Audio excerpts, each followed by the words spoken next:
I recently read Mark Twain's A Connecticut Yankee in King Arthur's Court, generally found it to be an interesting story, so decided to seek out some adaptations. There are quite a few of them.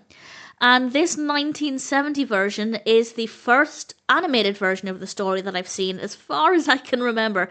And it was okay. Released, as I said, in 1970. It's directed by Zoran Janjic. I apologise if I've mispronounced that. Written by Michael Robinson, based, of course, on the story by Mark Twain, with a voice cast including Orson and various others. And the story starts out pretty similarly with our protagonist Hank suffering an injury. In this one, he is a mechanic in 1912. He gets an injury and then he wakes up by the tree when a knight encounters him, and he has indeed gone back in time to the realm of King Arthur's court. And throughout the story, he has an adventure, meets characters, encounters dangers. I wasn't expecting it to be as detailed as the novel. The novel itself has a lot of substance. It's definitely quite overly descriptive at times. I think there are elements that could be condensed a bit, but in general, there's a lot going on, and I haven't actually seen a single adaptation yet that really encapsulates the entire novel. This one, it hits on some of the core elements, and I think it works quite well. It is just over an hour, so it's not going into too much detail, but some of the key elements are there as Hank tries to work out what's happened, explores his new environment, potentially uses his knowledge of the future to his advantage, and encounters all kinds of interesting characters.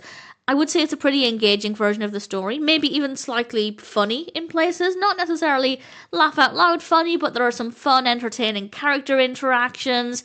The characters are great. Hank is really likeable as a protagonist, and the other characters all have really strong personalities, and we have great voice acting across the board. I thought all of the voices suited the characters, so no problems there.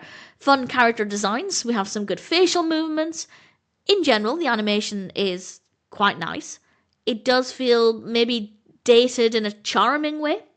It does feel like a product of the 70s, late 60s, but in a satisfying way. We have a pretty bland colour palette, but it does work well with the setting, so that's not really a criticism, just an observation. Really good use of sound as well, and in general, it's fun. I think it does probably feels more of a children's film than a family animation, but I think it's engaging enough for older viewers. It's a decent enough introduction to the story, and whether you're a fan of the story or just looking for a decent animation, I'd say the 1970 animated version of A Connecticut Yankee in King Arthur's Court might be one that's worth watching.